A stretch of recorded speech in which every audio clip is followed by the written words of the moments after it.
ज़माना सर झुकाएगा हमारे प्यार के आगे, हर एक रुसवाई से दामन को तेरे मैं बचा लूँगा, तुझे तुझसे चुरा लूँगा। बहुत लंबा चौड़ा गीत है, ये बहुत मशहूर हुआ। फिर सिलसिला चलता रहा और आज तो मेरी 10 किताबें हैं। एक मेरी किताब BA उर्दू के सिलेबस में पढ़ाई जाती है। मुझ पर 2 PhD हो चुकी हैं। एक पाकिस्तान लाहौर यूनिवर्सिटी से हुई है, एक मेरठ यूनिवर्सिटी से हुई है। 52 अवार्ड्स हैं including president award. Shankar Dayal Sharma के हाथों मुझे राष्ट्रपति सम्मान मिला जब मैं 29 साल का था, 93 में। उसके बाद अवार्ड मिलते रहे, ज़्यादातर प्राइम मिनिस्टर्स ने मुझे अवार्ड्स दिए। कांपते हाथों से तलवार उठाने वाले तेरे अजदाद थे तारीख़ बनाने वाले। कश्तियाँ हमने जला दी हैं भरोसे पे तेरे, अब यहाँ से नहीं हम लौट के जाने वाले। ज़िंदा रहना है तो फिर ख़ुद को मिटाना सीखो, घुट के मरते हैं सदा जान बचाने वाले। फिर ख़ुद को मिटाना सीखो, घुट के मरते हैं सदा जान बचाने वाले।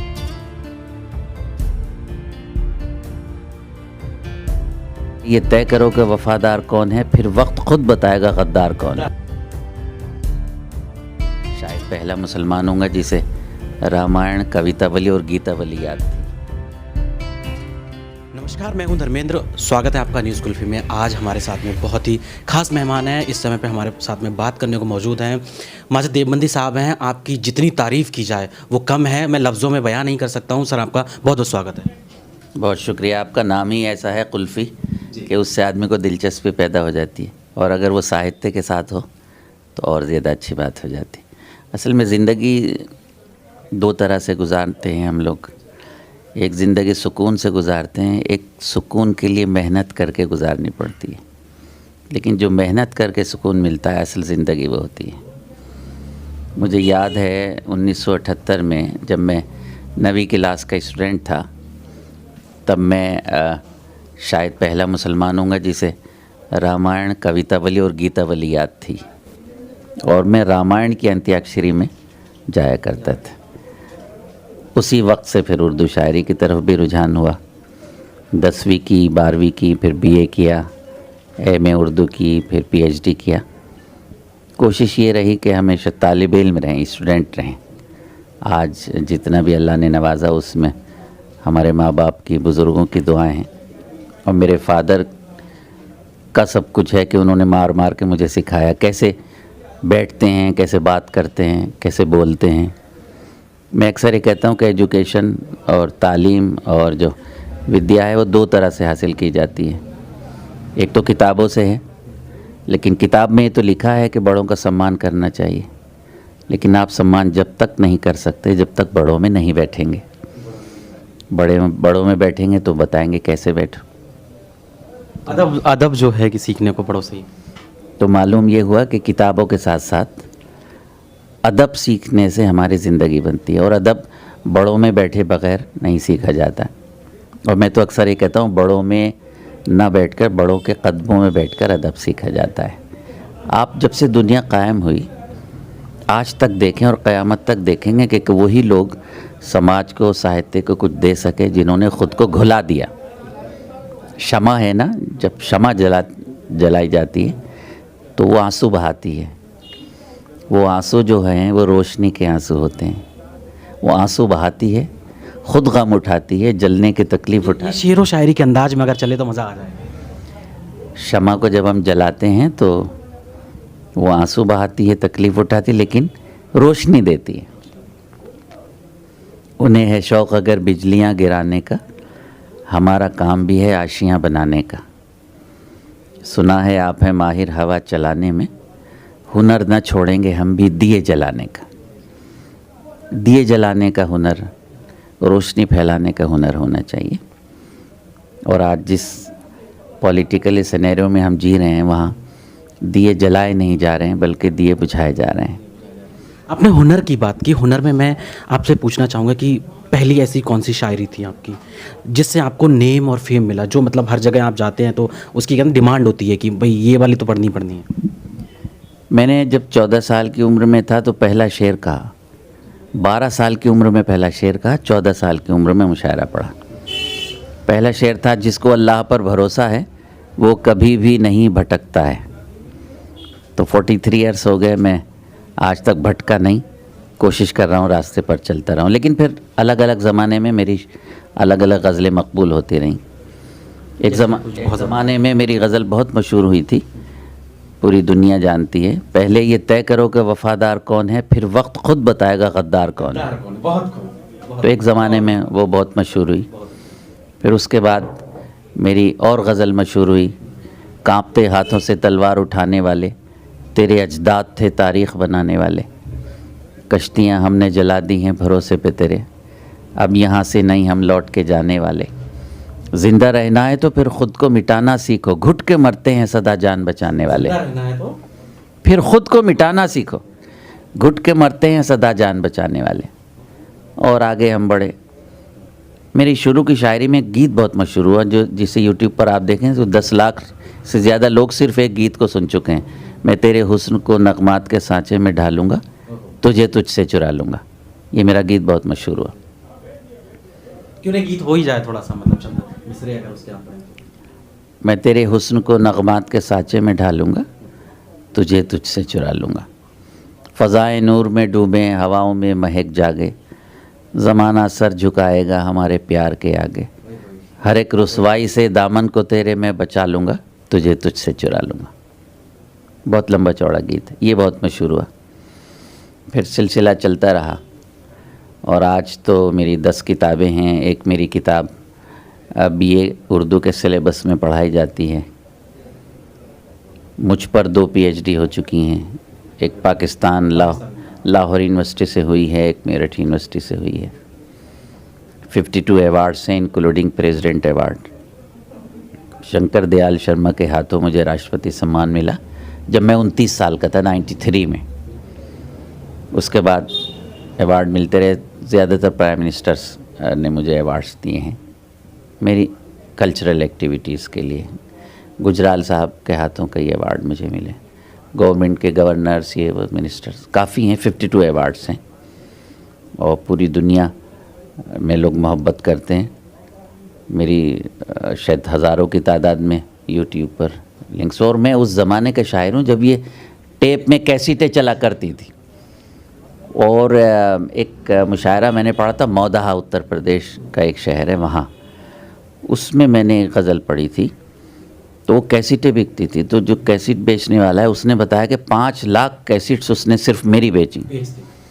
और गज़ल ये थी कि सामान तिजारत मेरा ईमान नहीं है, हर दर पे झुके सर ये मेरी शान नहीं है, हर लफ्ज़ को सीने में बसा लो तो बने बात, ताक़ों में सजाने को ये कुरान नहीं है। और ये शेर पूरी दुनिया में लोगों के दिलों पर लिखा हुआ है। अल्लाह मेरे रिस्क की बरकत न चली जाए, 2 रोज़ से घर में कोई मेहमान नहीं है। इस्लाम मज़हब में तो हज़ारों मिसालें हैं। हिंदू धर्म में भी आती थी देव भवा। तो ये शेर बहुत मशहूर हुआ, बहुत लोगों ने पढ़ा, हमारे उलमा ने भी पढ़ा, हमारे बुज़ुर्गों ने भी पढ़ा, और जो हमारे बापू वग़ैरह हैं उन लोगों ने भी अपनी उसमें कथाओं में पढ़ा है। तो ये शेर पूरी दुनिया में मेरा मशहूर हुआ। असल ख़ास पहचान मेरी शायरी की है कि मैं धर्म की पॉजिटिविटी पर बात करता हूँ। जिस अहद में मैं सांसें ले रहा हूँ वहाँ सबसे ज़्यादा धर्म का गलत इस्तेमाल हुआ है, इस्लाम का भी और हिंदू धर्म का भी। तो जहाँ लोग गलत इस्तेमाल कर रहे हैं, मेरी अपनी ड्यूटी है कि मैं धर्म की सही तस्वीर पेश करूँ। अभी हरिद्वार में धर्म संसद हुई, वो अधर्म संसद थी, धर्म नहीं थी। क्योंकि धर्म किसी को मारने काटने की तालीम नहीं देता, उसको जीने का हक़ नहीं कुछ भी। जो यहाँ अमन से नहीं रहता, तुमको तकलीफ़ दे कि मैं खुश हूँ, मेरा मज़हब तो ये नहीं कहता। तो कोशिश, जिस अहद में आप और हम सांसें ले रहे हैं, और मुझे माफ़ कीजिएगा पिछले 6-7 सालों से जो धर्म के नाम पर लाखों लोगों का कत्लेआम किया जा चुका, उस पर जितना अफसोस हो कम है। और मैंने लोगों की बात की, हिंदू मुसलमान की बात नहीं की, क्योंकि मरने वाला होता है, वह हिंदू मुसलमान बात की चीज़ है। जब हम पैदा होते हैं, इंसान पैदा होते हैं, बाद में माजिद हो जाता है, धर्मेंद्र हो जाता है, इमरान हो जाता है, लक्ष्मी हो जाता है, लेकिन जब हम पैदा होते हैं तो एक इंसान होते हैं। हम उस पर इतना जुल्म करते हैं कि उसे बचपने से मार मार के हिंदू और मुसलमान बनाते हैं। हो सकता है मेरी ये बात किसी को बुरी लगे, लेकिन हम उस ज़बरदस्ती हिंदू मुसलमान बनाते हैं। मेरी अपनी सोच ये है कि तुम ना ईसाई, ना हिंदू, ना मुसलमान बनो। दौर हाजिर का तकाजा है कि इंसान बनो। आप इंसान बन जाएं, खुद हिंदू मुसलमान सच्चे हो जाएंगे। लोग कहते हैं कि देशभक्ति देशभक्ति, साहब हम पहले भारतीय हैं बाद में हिंदू मुसलमान हैं। मैं इसको नहीं मानता। मैं कहता हूँ आप पहले हिंदू और मुसलमान होंगे सच्चे, तब सच्चे भारतीय होंगे। क्योंकि आपका धर्म मज़हब ही तो बता रहा है कि वतन से मोहब्बत ईमान है। हमारे प्रोफेट मोहम्मद साहब ने कहा कि वतन से मोहब्बत ईमान है, और हिंदू धर्म भी कहता है। तो पहले आप सच्चे हिंदू हो जाएं, मुसलमान हो जाएं, धर्म से आप खुद ब खुद मोहब्बत करेंगे, फिर आप देश से मोहब्बत करेंगे। तो आज धर्म को मार काट के नाम पर यूज़ किया जा रहा है। हो सकता है 2, 4, 10, 20 साल हम हुकूमत में रहें कत्लेआम करके, हिंदू मुसलमानों का कत्लेआम करके, लेकिन हिटलर जिसने 60 लाख यहूदियों को गैस से मार दिया, 60 लाख लोगों को मारा, और आज वही यहूदी कौम दुनिया में सबसे तरक्की याफ्ता मुल्क है। इतना सा है इसराइल, वो यहूदी हैं, वो दोबारा ज़िंदा हो गए। 60 लाख मर गए, हम तो 60 लाख नहीं मरे। जापान, ज़लज़ले आए, पूरा जापान तबाह हो गया। हिरोशिमा नागासाकी में क्या बम्बारमेंट हुआ, उसके बाद जापान ज़िंदा हो गया। तब मैंने शेर कहा, लाख खौफ तारी हो ज़लज़लों के आने का, सिलसिला न छोड़ेंगे हम भी घर बनाने का। आपको मेहनत तो करनी पड़ेगी। हाँ, अगर आप मेहनत नहीं करते तो शिकायत ना करें। मेरा एक शेर है, अजीब शख्स है मेहनत तो खुद नहीं करता, मेरी खुशी में मगर अश्कबार रहता है। भाई क्यों रो रहा है? कुआं खोदो पानी निकलेगा। हिंदू मुस्लिम ज़बरदस्त शबाब पर है आज। लेकिन आज ये मेरी बात याद रखिए कि 1 साल, 2 साल, 4 साल, 5 साल ये लोग सब मर जाएंगे जो हमारा कत्लेआम कर रहे हैं। मरना उनको भी है। और फिर हमारे देश में वो हिंदू मुसलमान की मोहब्बत, कौमी यकजहती, राष्ट्रीय एकता, हिंदू मुस्लिम भाई भाई, सब वही फ़ज़ा फिर होगी। हो सकता है आप और हम ना हो, लेकिन हमारी न्यू जनरेशन देखेगी कि ये हमारा हिंदुस्तान, ये हमारा भारत ऐसा ही होगा, सोने की चिड़िया जैसे पहला था। जो इसका खून पीने वाले हैं वो ख़त्म हो जाएंगे, हिंदुस्तान ज़िंदा रहेगा, हिंदू मुस्लिम इत्तेहाद ज़िंदा रहेगा, साहित्य ज़िंदा रहेगा, उर्दू शायरी ज़िंदा रहेगी, साहित्यकार ज़िंदा रहेगा, दानिश्वर ज़िंदा रहेगा, और हमारी देवताओं की तहज़ीब ज़िंदा रहेगी जो हिंदुस्तान की तहज़ीब है। मैं अक्सर ये कहता हूँ कि हमारे भारत हिंदुस्तान की मिट्टी में नफ़रत की खुशबू नहीं है, मोहब्बत की खुशबू है। ये मिट्टी ज़्यादातर देर तक नफ़रत नहीं बर्दाश्त कर सकती। नफ़रत का दौर आएगा, ख़त्म हो जाएगा। मोहब्बत को जो दरिया है वो नफ़रत को बहा ले जाएगा, और फिर मोहब्बत की खुशबुएँ फैलेंगी। हमें फ़ख्र है कि हम हिंदुस्तान में पैदा हुए, और मैं तो ये कहता हूँ कि मेरे बड़ों ने अच्छे कर्म किए होंगे, अच्छे अमाल किए होंगे कि हमें हिंदुस्तान जैसी मिट्टी मिली, जिस हिंदुस्तान से मेरे प्रोफेट मोहम्मद साहब को मोहब्बत की खुशबू आ रही थी। याद रखिए, दुश्मनी का सफ़र 1 कदम 2 कदम, तुम भी थक जाओगे, हम भी थक जाएंगे। अच्छी सहाफ़त, अच्छी पत्रकारिता, अच्छी शायरी, अच्छी कविता वही है जो दिलों को जोड़े। जिन चरागों से तासुब का धुआं उठता हो, उन चरागों को बुझा दो तो उजाले होंगे। हिंदुस्तान इतना प्यारा मुल्क है, हमें और आपको मिलजुल के रहना है, और हम वादा करते हैं कि रहेंगे। हम मर जाएंगे, आप मर जाएंगे, हमारी बाद की जनरेशन आएगी, लेकिन फिर हिंदुस्तानियत जो है, मोहब्बत की खुशबू, वो कायम दायम रहेगी। और ये लोग जो धर्म के नाम पर कत्लेआम कर रहे हैं, ये भी मर जाएंगे, इनको कोई पूछने वाला नहीं होगा। फिर हिंदुस्तान में नए पौधे आएंगे, नई खुशबू आएगी मोहब्बतों की, और ये हिंदुस्तान खुशबू से लहलाता हुआ चमन बन जाएगा। सियासत पे भी कुछ लिखा है? सियासत पे कुछ बताइए। सियासत पे तो कोई भी संजीदा कवि और शायर ऐसा नहीं होगा जिसने नहीं लिखा हो, लेकिन आज हमारा कवि, पत्रकार और शायर बिक चुका है।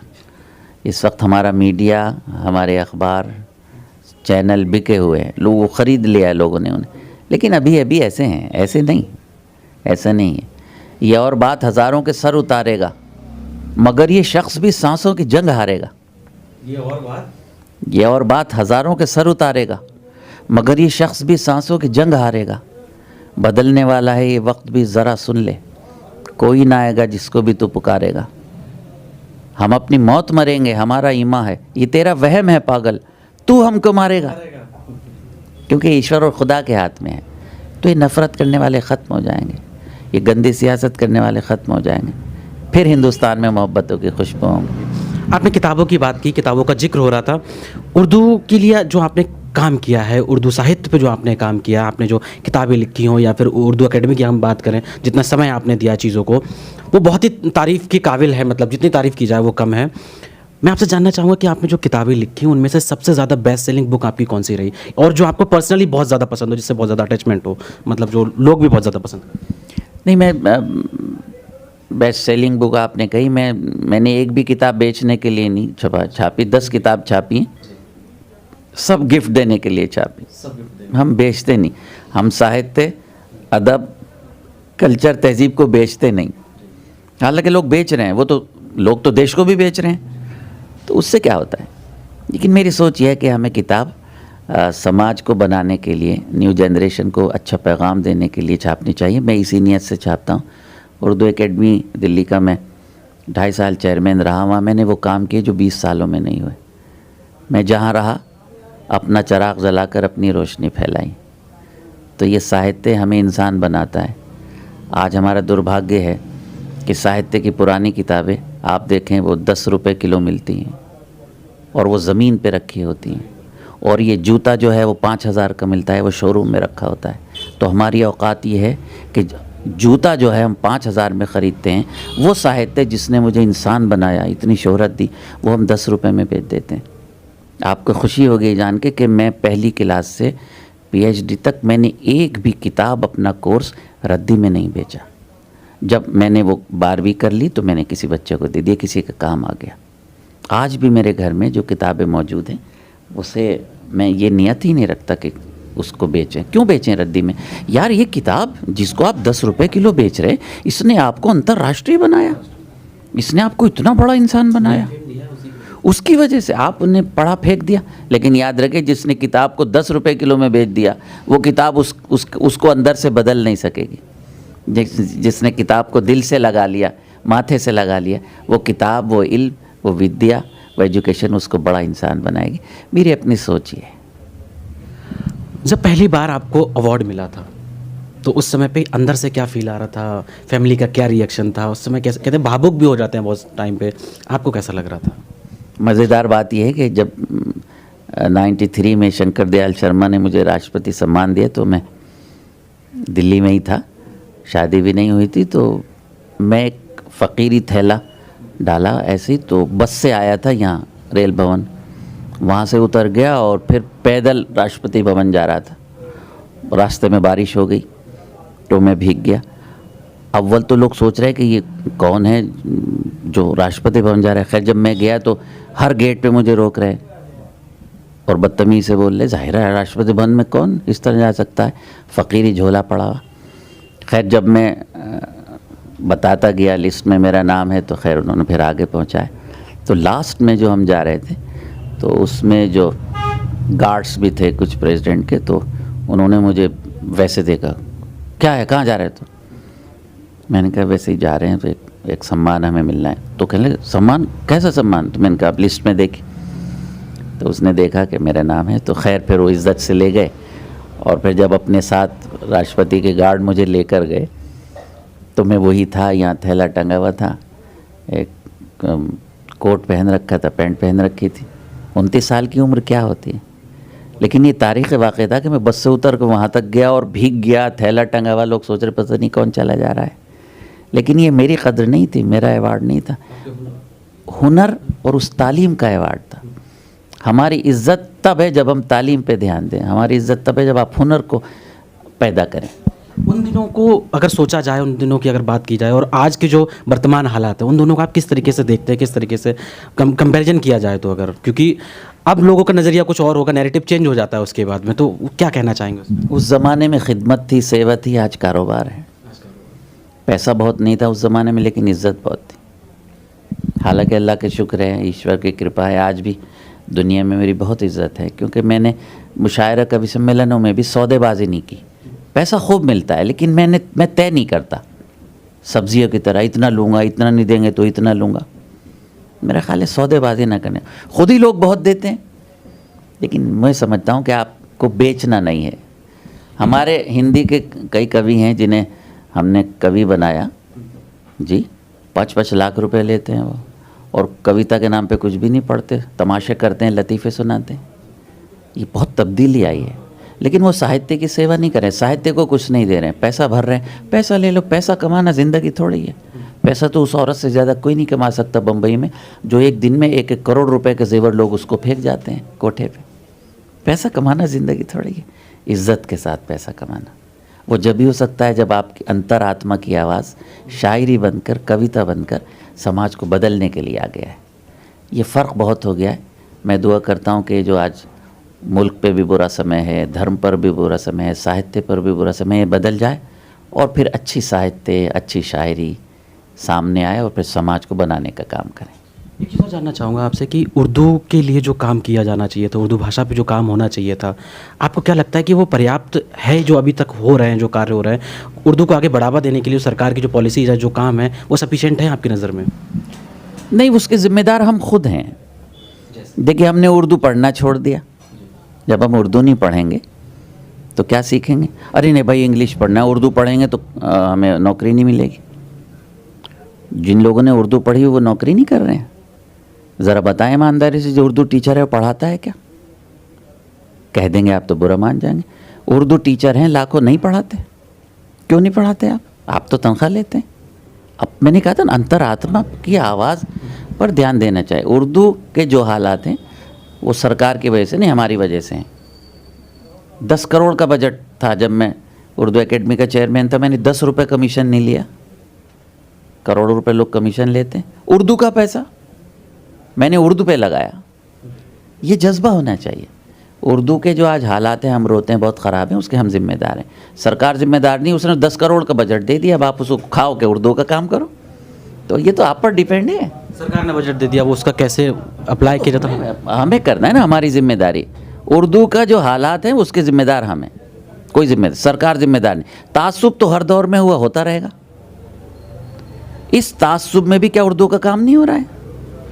यार मेहनत तो करो, मेहनत करनी पड़ेगी और अपने को बदलना पड़ेगा। नहीं तो माफ़ करना, ये इतना तेज़ आंधी है समय की, आपको फेंक देगी और आगे बढ़ जाएगी। फेंक दी, आगे बढ़ जाएगी। बहुत ज़्यादा हेक्टिक सवाल थोड़ा हो गया वैसे तो। आपने मोहब्बत पे कुछ लिखा है, मोहब्बत पे क्या कहना चाहेंगे? मोहब्बत को लेके क्या? फिर हुस्न की बस्ती में उजाले न रहेंगे, दुनिया में अगर चाहने वाले न रहेंगे। मोहब्बत के बगैर तो कायनात ही नहीं। अल्लाह ने दुनिया मोहब्बत के लिए बनाई।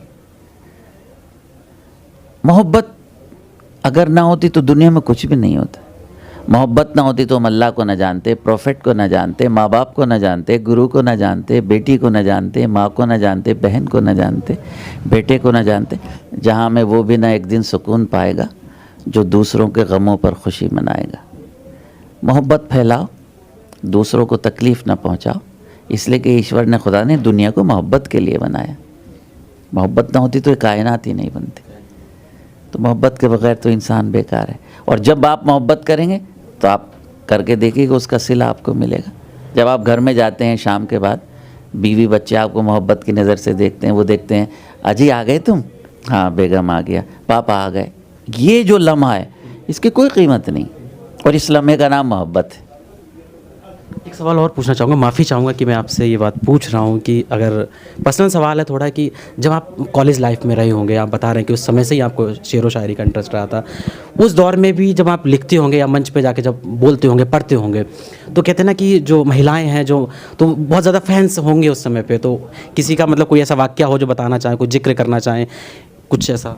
नहीं, उस ज़माने में भी लोग चाहते थे, क्योंकि जो कहते हैं ना, जो शायर होते हैं उनके दीवानगी जो होती है, ये सर चढ़ के बोलती है।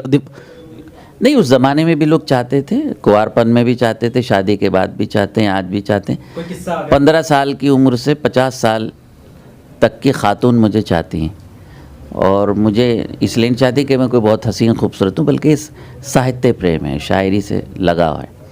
अब उस मोहब्बत को अगर मैं ईमानदारी से मोहब्बत समझूँ तो मेरा सौभाग्य, नहीं तो लोग इस मोहब्बत को का गलत यूज़ करते हैं और उस मोहब्बत को बदनाम करते हैं। ये इश्क जो है, ये मोहब्बत है, लोगों ने इसे सेक्स समझ लिया। ये सेक्स नहीं है, ये मोहब्बत है। मोहब्बत के लिए कुछ ख़ास दिल मखसूस होते हैं। ये वो नगमा है जो हर साज़ पर गाया नहीं जाता। मोहब्बत बहुत मिली, अभी भी मिलती है, अब भी बच्चों की मोहब्बत भी मिलती है, बाहर भी मोहब्बत मिलती है, लेकिन उस मोहब्बत को आप मोहब्बत समझें, उसका गलत यूज़ ना करें। जब गलत यूज़ करेंगे तो मोहब्बत जो है वो आपके को कहीं और ले जाएगी। मेरा ख्याल है मोहब्बत को मोहब्बत रहने दें और इस दुनिया को खूबसूरत बनाएं। जो चाहने वाले हैं उनके लिए क्या शायरी बोलना चाहिए? ज़िंदगी बनाने के लिए कुछ ना कुछ तो आपको करना पड़ेगा। हौसलों की बात करें, मायूसी की बात ना करें। अभी आप देखिए 2 साल में हज़ारों लोग कोरोना में मार दिए गए, मरे नहीं मार दिए गए। मर गए, मरने से पहले उन्हें ऑक्सीजन नहीं मिली, मर गए तो बेड नहीं मिला, बेड मिल गया तो लकड़ियाँ नहीं मिली, लकड़ी मिल गई तो जलाने के लिए जगह नहीं मिली, और अगर कहीं जला दी तो पूरी नहीं जले, पूरी अर्थियाँ उनकी पानी में बहा दी गई जिन्हें कुत्तों ने खाई। इससे बड़ा दुर्भाग्य इस देश का इन पॉलिटिशियंस की बदतमीजियों का नहीं हो सकता कि हमारे माँ बहनों को, बेटियों को, माँ बाप को कुत्तों ने खाया। इससे बड़ा दुर्भाग्य और क्या हो सकता है? मेरे ख्याल में हौसलों की बात करनी चाहिए। जो दौर ख़राब था वो भी गुज़र गया, ये दौर ख़राब है अगर, ये भी गुज़र जाएगा। अच्छे दौर की बात करें, हमें आगे को देखना है, पीछे मुड़ के नहीं देखना। नगमा या कोई मिसरा जो आपके दिल के बहुत ज़्यादा करीब हो? इस नए साल में हमें हौसलों की बात करनी है, और इस तरह अगर हम बात करें तो मैं समझता हूँ हमारा फ़र्ज़ अदा होगा कि ख़ुद को भी आज़माओ तो पहले, जो गुज़र गया उसे भूल जाइए, ख़ुद को भी आज़माओ तो पहले, कुछ नया कर दिखाओ तो पहले, बन ही जाएंगे मंदिर व मस्जिद, दिल से दिल को मिलाओ तो पहले। नए साल में इससे बड़ा अच्छा पैगाम नहीं हो सकता कि दिल से दिल को मिलाने की कोशिश करें। जब दिल से दिल मिल जाएंगे तो हिंदुस्तान की मोहब्बत की खुशबू सब जगह फैलेगी। बहुत बहुत शुक्रिया सर इतना कीमती समय देने के लिए। इतना आपका बहुत बहुत शुक्रिया। अचानक आपने बात की, कोई गलती इसमें निकल आई हो तो उसको माफ़ करना।